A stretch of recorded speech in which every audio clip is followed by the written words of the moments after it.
मेरा शोहर बहुत खूबसूरत था, मगर शादी के तीसरे रोज वो अचानक बहुत बीमार हो गया। मेरी सास ने शहर के बड़े बड़े डॉक्टरों से उसका इलाज करवाया, मगर उसकी बीमारी बढ़ती ही जा रही थी। तभी एक दिन मेरी सास एक आमिल को घर ले आई। उसने बताया कि उस पर किसी ने काला जादू करवाया है और चंद दिनों बाद इसकी मौत हो जाएगी।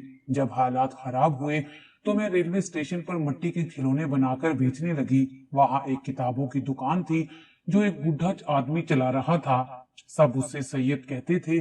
वो सारा दिन मुझे घूरता रहता और मैं शर्म से आंखें झुकाए रखती। एक दिन बहुत तेज बारिश आने लगी। मैं जल्दी से अपना सामान उठाकर उसी सैयद की दुकान में चली गई। बारिश तेज होने की वजह से लाइट चली गई और हर तरफ अंधेरा छा गया। मैं बहुत घबरा रही थी। अचानक उसी सैयद ने मेरा हाथ पकड़ लिया। मैंने डर के मारे आंखें बंद कर ली, मगर वो कहने लगा, अपनी आंखें खोलो। मैंने जैसे ही आंखें खोली तो सामने का मंजर देखकर मेरा दिमाग ही चकरा गया, क्योंकि वो सैयद तो बहुत बड़ा। आज मुझे तीसरा दिन था ये नोट करते हुए कि सामने किताबों की दुकान पर बैठा वो सैयद मुझे घूरता था। उसके देखने में जाने ऐसा क्या था कि मेरी रीढ़ की हड्डी तक सनसनाहट दौड़ जाती थी। पहले पहल तो मुझे समझ ही नहीं आता था कि आखिर कौन मुझे देखता है, लेकिन इतना जरूर महसूस होता था कि कोई देख रहा है। अल्लाह ने औरत के जिस्म में ऐसे सेंसर फिट कर रखे होते हैं कि गैर मर्द की निगाह पड़ते ही उसका जिस्म खुद ब खुद दिमाग को सिग्नल भेजना शुरू कर देता है। मैं यहाँ रेलवे स्टेशन पर कागज और गत्ते और मिट्टी से बने हुए खिलौने बेचने आती थी। मैं यहाँ पूरे एक महीने से आ रही थी, क्योंकि इससे पहले मैं अपने घर के बाहर ही बैठकर बेचा करती थी। रेलवे स्टेशन पर जब मुसाफिर आते जाते तो उनके साथ जो बच्चे होते वो मेरे पास रखे खिलौने देखकर मचल जाते थे। मजबूरन लोगों को खिलौने खरीदने पड़ते थे और मेरी अच्छी दिहाड़ी लग जाती। मैं यहाँ क्यों आती थी, इसके पीछे एक लंबी कहानी है, और ये कहानी तब शुरू हुई जब मैं घर से भाग गई थी। और घर से भागने वाली लड़कियां कभी खुश नहीं रह पाती। फिर लोग उन्हें ऐसे ही घूरते हैं जैसे सामने बैठा हुआ दुकानदार मुझे घूरता था। मेरा ताल्लुक एक अच्छे खानदान से था, पर मैंने मोहब्बत के पीछे लगकर अपने खानदान को छोड़ दिया। मुझे आज भी वो दिन याद है जब अम्मी मेरी मिन्नतें करती थी। वो चचा के बेटे से मेरी शादी करना चाहती थी, पर मेरा दिल तो उस इंसान पर अटक गया था जिससे मैं रोज फोन पर बात करती थी। वो कोई अनजान लड़का था जिससे मेरी दोस्ती हुई थी और फिर वो सबसे खास बन गया। और अब मेरी हालत ऐसी थी कि जब तक उससे बात ना हो जाती मुझे अपनी जान निकलती महसूस होती। पर ऐसा क्यों हुआ था कोई नहीं जानता था। मैं तो वो लड़की थी जिसकी पूरा खानदान और पूरा मोहल्ला तारीफ करता था। मेरे माँ बाप को मुझ पर फख्र था।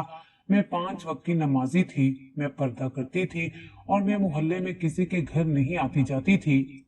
मोहल्ले के किसी लड़के ने आज तक मेरा चेहरा नहीं देखा था। मैं स्कूल भी मुकम्मल पर्दे में जाती और वहां भी अक्सर निकाब करके रखती थी। अम्मा मुझे देखकर कहती थी कि मैंने ऐसा रोशन चेहरा बहुत कम देखा है जैसा तुम्हारा है। अल्लाह तुम्हें बुरी नजरों से बचाकर रखे। और मैं अम्मा की दुआएं लेकर खुश हो जाती। मैंने अपने आप को बहुत संभाल कर रखा था। मेरा स्कूल खत्म हुआ तो मैं आगे पढ़ना चाहती थी। मेरे किरदार को देखकर अब्बा ने फौरन इजाजत दे दी। वो जानते थे कि उनकी बेटी कभी कुछ गलत नहीं कर सकती। मेरे अक्सर रिश्तेदार मुझे कॉलेज भेजने के हक में नहीं थे। हमारे खानदान में लड़कियां ज्यादा पढ़ी लिखी नहीं होती थी, लेकिन मेरे अब्बा तालीम की अहमियत जानते थे। उन्होंने खानदान के खिलाफ जाकर मुझे कॉलेज भेजा। मैं बहुत खुश थी। कॉलेज में भी हर वक्त स्कार्फ पहनकर रखती थी। यहाँ तक कि लड़कियों ने भी मेरा चेहरा बहुत कम ही देखा था। कभी कभार कैंटीन जाती तो मजबूरन मुझे अपना निकाब नीचे करना पड़ता। मेरी क्लास में एक लड़की ऐसी थी जो मुझसे दोस्ती करना चाहती थी। मैंने उसे नजरअंदाज किया कि मैं सहेलियां नहीं बनाती, पर वो बाजिद थी और बिल आखिर वो मेरी सहेली बन गई। उसने एक दिन वजू करते वक्त मेरा मुकम्मल चेहरा देख लिया और कहने लगी कि तुम तो बहुत खूबसूरत हो। उसकी बात सुनकर मैं मुस्कुरा दी। वो अच्छी लड़की थी, ज़हीन भी थी। आहिस्ता आहिस्ता हम दोनों एक दूसरे से अपनी बातें शेयर करने लगे और हमारी दोस्ती गहरी होती चली गई। हम दोनों ने एक दूसरे को घर का पता भी बता दिया। अलबत्ता मैंने अभी उसे अपना फोन नंबर नहीं दिया था। एक दिन कॉलेज से घर आई तो घर के सामने एक स्याह गाड़ी को खड़ी देखा। उसकी फ्रंट सीट पर ड्राइवर बैठा हुआ था। मैं नहीं जानती थी कि ये किसकी गाड़ी है। जब मैं घर में दाखिल हुई तो सामने ही बरामदे में अम्मी अब्बू के साथ एक खातून को देखा। मुझे देखते ही उसकी आंखों में चमक आ गई। अम्मी ने सलाम करने का कहा और फिर मैं सलाम करके कमरे में चली गई। अभी मैंने नकाब उतारा ही था कि वो कमरे में आ गई और मुझे देखते ही बोली, माशाअल्लाह, तुम तो चांद का टुकड़ा हो। उसका अचानक ये अंदर आना मुझे अजीब लगा था। फिर उसने अम्मी अब्बू से कहा कि मुझे हर सूरत आपकी बेटी का रिश्ता चाहिए। मुझे इस लड़की को अपनी बहू बनाना है, क्योंकि मैं ऐसे ही चांद का टुकड़ा ढूंढ रही थी। उसकी बात सुनकर मुझे हैरत हुई। अम्मा अब्बा दोनों के चेहरे पर परेशानी थी। अम्मा ने कहा, बहन जी, अभी तो हमारी पहली मुलाकात है, हम ऐसे मामलात में जल्दबाजी नहीं कर सकते, और वैसे भी हम आपको अपनी बेटी से पूछ कर ही जवाब देंगे। वो अपने साथ मिठाई के टोकरे भी लाई थी। बार बार मुझसे बात करने की कोशिश करती और कहती, मुझे यही लड़की चाहिए। और फिर चाय पीने के कुछ देर बाद वो चली गई। मैंने अम्मा से पूछा तो अम्मा ने कहा, मुझे भी नहीं मालूम कि ये औरत कहाँ से आई थी। मुझे भी हैरत हुई कि फिर ये कैसे मेरा रिश्ता लेकर घर तक आन पहुंची। उसके जाने के बाद अब्बा ने भी अपने खदशात का इजहार किया। अब्बा ऐसे घर में शादी नहीं करना चाहते थे। वो लोग हमसे बहुत ज्यादा अमीर थे और अब्बा उनका मुकाबला करने की सकत नहीं रखते थे। और मैं तो खुद ही ऐसे घर में नहीं जाना चाहती थी, क्योंकि वो औरत पैसे वाली होने के साथ साथ बहुत नखरे वाली भी लग रही थी। अम्मा अब्बा की भी यही ख्वाहिश थी कि मेरी शादी किसी नेक दीनदार घर में हो। वो औरत दोबारा आई तो अम्मा ने साफ साफ इनकार कर दिया। वो इतवार का दिन था, मैं भी घर में ही थी। उस औरत को इनकार की उम्मीद नहीं थी। इनकार का सुनते ही उसके चेहरे का रंग फीका सा पड़ गया था। कुछ देर तो वो ऐसे ही खामोश बैठी रही, जैसे उसे सांप सूंघ गया हो। फिर उसने वजह पूछी तो अम्मा ने टाल मटोल से काम लिया और कहा, बहन जी, हम सफेद पोश लोग हैं। मगर वो जिद करने लगी तो मैंने आगे बढ़कर खुद बोल दिया कि मैं ऐसे घर में शादी नहीं करूंगी जिस घर की औरतें बेपर्दा और बिना मर्द के घूमती हों। उस औरत के चेहरे से लग रहा था वो मुझे कच्चा चबा जाएगी। वो औरत एक झटके से खड़ी हुई और जाते हुए बोली, अच्छा नेक बीवी, देख लूंगी मैं तुम्हें भी और तुम्हारी माँ को भी। उसका लहजा यूं था जैसे वो हमसे अभी लड़ने पर उतर आएगी, मगर वो चली गई। मुझे भी थोड़ी सी तसल्ली हुई। इतने दिनों से घर का माहौल अजीब चल रहा था, क्योंकि अम्मा अब्बा सादा लोग थे और यही सोचते रहे कि इनकार करें तो कैसे करें और किस चीज को जवाब बनाकर इनकार करें। और मेरी हाजिर दिमागी ने काम करके दिखा दिया। मैं फिर से चहचहाने लगी, जिससे अम्मा अब्बा के चेहरे पर भी रौनक बिखर गई। अगले दिन मैं कॉलेज गई तो मेरी सहेली बहुत बुझी बुझी थी। मैंने उससे वजह पूछी तो वो कुछ ना बोली। हम अपना लंच घर से लेकर जाते थे। उस दिन वो सूजी वाला हलवा भी लाई थी। मुझे सच में सूजी वाला हलवा बहुत पसंद था। उसने मेरा खाना खाया और मैं उसका सूजी वाला हलवा खा गई। सूजी वाला हलवा खाकर मैं तो खुद को हल्का फुल्का महसूस कर रही थी, मगर वो सामने इसी तरह मुंह लटकाए बैठी थी। मैंने कई बार उससे वजह पूछी, मगर वो हूं हाँ करती रही। ब्रेक के बाद हम लोग फिर से क्लासरूम में चले गए। उन्हीं दिनों मेरे पेपर शुरू होने वाले थे, इसलिए मैं अपना पूरा ध्यान पढ़ाई पर लगाना चाहती थी। क्लास में बैठे बैठे ही मुझे कुछ घबराहट से होने लगी और मेरा सर दर्द करने लगा। छुट्टी टाइम तक मुझे अपने पूरे जिस्म में बुखार तपता हुआ महसूस हो रहा था। घर वापस आई तो तबीयत बुरी तरह से बिगड़ चुकी थी और लग रहा था जैसे गले में कांटे उग आए हैं। अचानक मैं बेहोश हो गई। अम्मा जाकर करीबी क्लिनिक से लेडी डॉक्टर को घर बुला लाई। वो अम्मी की दोस्त भी थी। उसने कहा कि टेंशन की वजह से तबीयत खराब हुई है। उसने सुकून की दवा दे दी और कहा कि बेहतर है कुछ दिन आराम करे तो ठीक हो जाएगी। मेडिसिन लेने के बावजूद भी पूरी रात मेरा वजूद कांपता रहा। मेरी अजीब हालत हो चुकी थी, ऐसा पहले कभी नहीं हुआ था। नमाज भी नहीं पढ़ पाई। रात का जाने कौन सा पहर था। अचानक मेरा फोन बजने लगा। मैंने मुश्किल से हिम्मत करके फोन उठाया तो कोई अनजान नंबर था। मैंने फोन वापस रख दिया, क्योंकि मैं अनजान नंबर की कॉल अटेंड ही नहीं करती थी। वो बार बार बजने लगा। आखिरकार मुझे फोन उठाना ही पड़ा। मैंने सलाम किया तो सामने वाले की आवाज सुनकर मुझे अपने जलते हुए वजूद में ठंडक महसूस हुई। मैंने जब पूछा कि कौन हो तुम, उसने कहा आज से तुम्हारा सुकून मैं ही हूँ। ये बहुत ही अजीब सी बात थी और मैं मजीद ना बोल पाई। उसके बाद मुझे कुछ होश ना रहा और अचानक ही मैं गहरी नींद में चली गई। सुबह उठी तो तबीयत काफी बेहतर थी। आईने में अपना चेहरा देखा तो रंग पीला जर्द पड़ रहा था, क्योंकि रात से मैंने कुछ नहीं खाया था और ना ही मुझसे खाया गया था। अम्मी ने अंडा ब्रेड का नाश्ता करवाया तो तबीयत और बेहतर हो गई। मैं तैयार हुई और कॉलेज चली गई। रात वाला वाकया जहन से बिल्कुल निकल चुका था। कॉलेज में जैसे जैसे वक्त गुजरता गया मेरी तबीयत अजीब होती गई।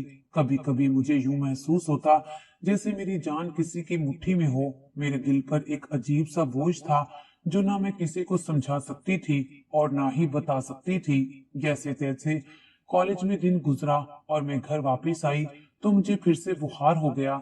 अम्मी ने जल्दी से फिर लेडी डॉक्टर वाली गोलियां मुझे निकाल कर दी और दवा देने के बाद मैं आराम से लेट गई, लेकिन सुकून ना मिला। हिम्मत करके उठी और बड़ी मुश्किल से नमाज पढ़ने लगी। अपना वजूद मुझे भारी भरकम महसूस हो रहा था और फिर रात तक मेरा पूरा वजूद आग की लपेट में था। मैं एक अनजानी आग में जल रही थी।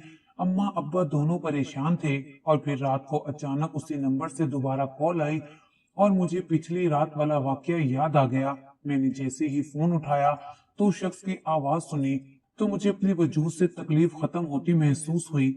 ना जाने ये क्या मामला था और जितनी देर मैंने उससे बात की मेरा सर दर्द गायब हो गया, जिस्म में ठंडक महसूस होने लगी। मैंने आज तक किसी गैर मर्द से कभी ऐसे छुप कर बात नहीं की थी और उस वक्त मुझे किसी गुनाह का एहसास नहीं हुआ। और फिर रोज रोज ऐसा ही होने लगा। जब तक मैं उससे बात ना कर लेती मेरे वजूद को सुकून ना मिलता। आहिस्ता आहिस्ता वो शख्स मेरे हवासों पर छाने लगा। वो मेरे दर्द का इलाज था। मैं सबसे गाफिल होने लगी। मुझे याद होता तो सिर्फ वही शख्स। मेरी नमाजें कजा होती चली गई। एक दिन अम्मी ने मुझे बात करते सुन लिया।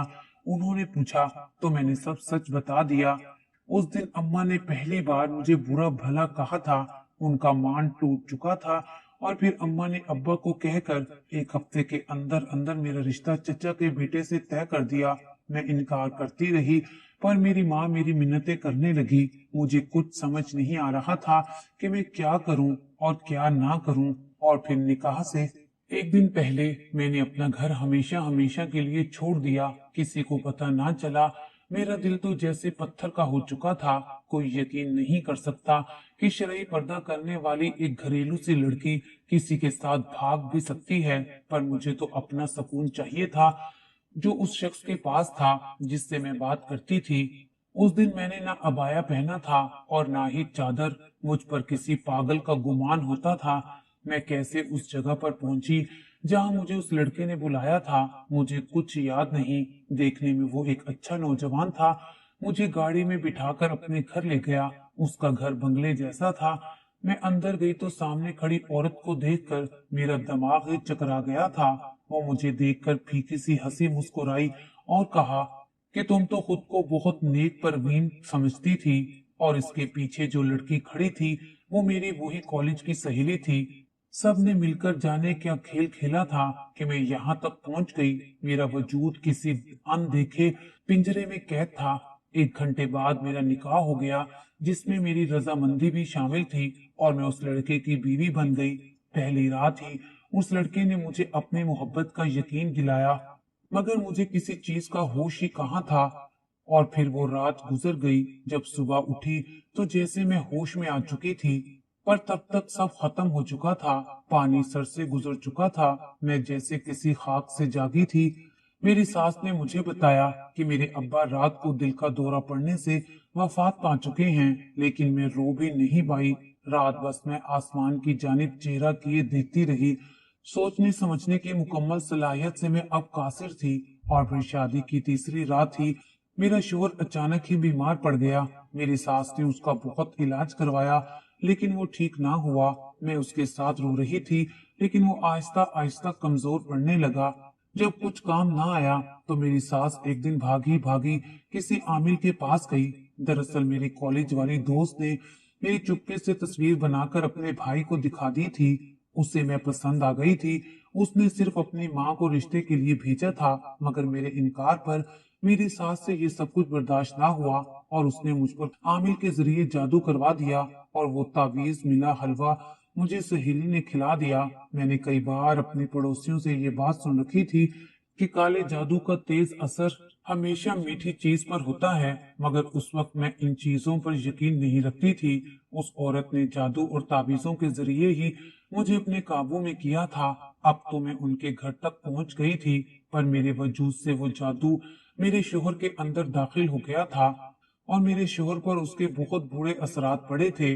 आमिल ने बताया कि उसका तोड़ वो ही कर सकता है जिसने ये अमल किया है, और वो आदमी अचानक से गायब हो गया जिससे मेरी सास ने ये अमल करवाया था। दिन ब दिन शोहर की हालत बिगड़ने लगी और फिर एक दिन मेरा शोहर इस दुनिया से रुखसत हो गया।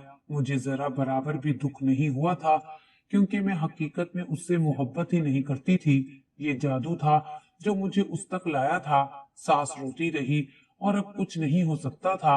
अपने बेटे की ख्वाहिश को पूरा करने के लिए उसने जिस नाजायज अमल का सहारा लिया था, उसे उसकी सजा मिली थी। बेटे की जुदाई में सास का अपना दिमागी तवाज़ुन बिगड़ना शुरू हो गया और फिर एक दिन मैं खामोशी से वो घर छोड़ आई थी। मैं अपने माँ बाप के घर नहीं जा सकती थी, क्योंकि वापस जाकर मैं मजीद उनकी रुसवाई का सबब नहीं बनना चाहती थी। फिर मैंने लोगों के घरों में झाड़ू पोंछे का काम करना शुरू कर दिया। सास नहीं चाहती थी कि मैं घर छोड़कर जाऊं। उसके मुताबिक मैं उनके बेटे की निशानी थी, पर मुझे अब किसी भी चीज में दिलचस्पी नहीं थी। कुछ अर्सा मैंने लोगों के घरों में काम किया और जिस घर में मैं काम करती उस घर के मर्दों की नजर मुझ पर ही जमी रहती, और उस घर की औरतें कुछ दिन बाद ही मुझे ये कहकर रुखसत कर देती कि हमें अपना घर भी बचाना है। ऐसी मुलाजमा हमें नहीं चाहिए जो हमारे शोहर की नजरों का महवर ही बनी रहे। एक उम्र रसीदा शख्स ने मुझे अपने रेलवे क्वार्टर में जगह दे दी, जिसको वो सरकारी तौर पर मिला हुआ था। रेलवे स्टेशन पर बहुत सी औरतें मिट्टी के खिलौने बेचती थी। मैंने भी कुछ दिन उनसे काम सीखा और स्टेशन पर बैठकर खिलौने बेचने लगी। यहाँ मैं निकाब करके बैठ जाती। कम से कम इतनी कमाई हो जाती थी जिससे मैं 2 वक्त का खाना खाकर अपना पेट भर लेती थी, और मेरा वजूद आज भी किसी अनदेखी आग में जल रहा था। मैं जब नमाज पढ़ती तो सुकून मिल जाता, और कभी कभी नमाज पढ़ते पढ़ते यूं लगता जैसे कोई चीज मेरे जिस्म में दाखिल हो रही हो। फिर से वही दर्द, वही जलन शुरू हो जाती। मैं अपना दर्द किसी को नहीं बता सकती थी। जैसे तैसे करके मैं अब अपनी जिंदगी स्टेशन पर गुजार रही थी और आते जाते मुसाफरों को देखती रहती। पर यहाँ स्टेशन पर भी अचानक एक दुकानदार मुझे घूरने लगा। मैं जब उसकी तरफ देखती तो नजरें झुका लेता। उसकी दुकान पर हमेशा रश लगा रहता। वो अक्सर अपने खरीदारों के लिए चाय भी बनवाता था। एक दिन तेज बारिश थी और मेरी तबीयत भी कुछ ठीक नहीं थी। मैं अपना सामान उठाकर उसके पास चली गई और चाय के एक कप का मुतालबा किया। उसने मुझे कुर्सी देकर अपने पास बिठा लिया, चाय पिलाई और खाना भी खिलाया। उस दिन मेरी कोई कमाई भी नहीं हुई थी। दिल ही दिल में मैंने अल्लाह का शुक्र अदा किया जिसने पेट भरकर खाना नसीब किया था। अगले दिन फिर से मुझे उस दुकान पर जाना पड़ा। दुकान बाहर से छोटी जबकि अंदर से काफी बड़ी थी। उसने मुझे फिर से खाना खिलाया और फिर उसने मुझसे कहा कि तुम रोज मेरे पास आकर खाना खा लिया करो। वो आदमी मुझे भला मानस लगा। सब लोग उसे सैयद कहते थे।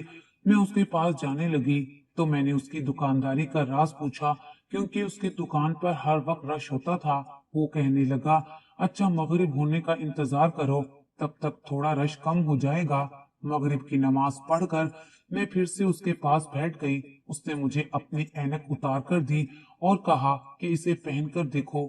जब मैंने ऐनक लगाई तो हैरान रह गई। वहां कोई भी नहीं था। वो लोग जो उसकी दुकान पर ग्राहक थे वो नजर नहीं आ रहे थे, पर उस सैयद ने बताया कि ये सब उसके मुवक्किल हैं।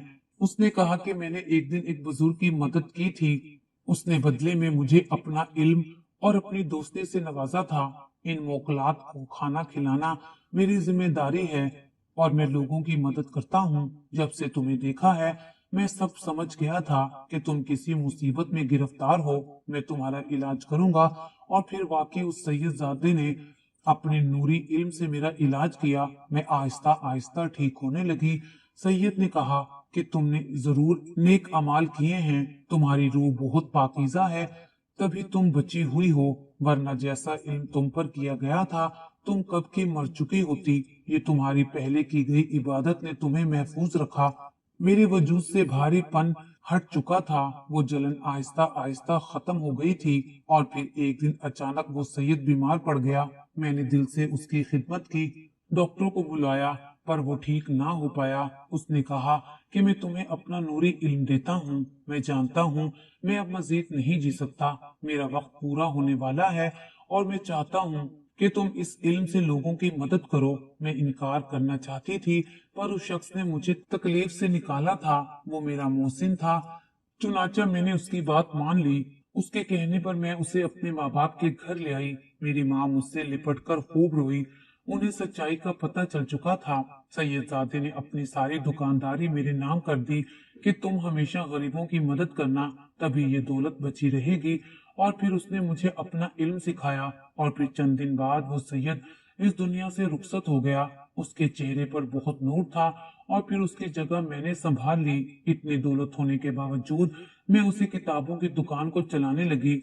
मैंने उसकी दुकान के लिए एक लड़के का इंतजाम कर लिया था और खुद घर में बैठकर पर्दे में लोगों की मदद करने लगी। मेरी जिंदगी में अब कोई मर्द नहीं था और लोगों की मदद करना, उनको मुश्किलात से निकालना ही मेरी जिम्मेदारी थी। मैं आज 5 वक्त की नमाज पढ़ती हूँ, हर वक्त पर्दे में रहती हूँ और अल्लाह ताला का शुक्र अदा करती हूँ कि उसने एक बार फिर मुझे सीधे रास्ते पर चला दिया था।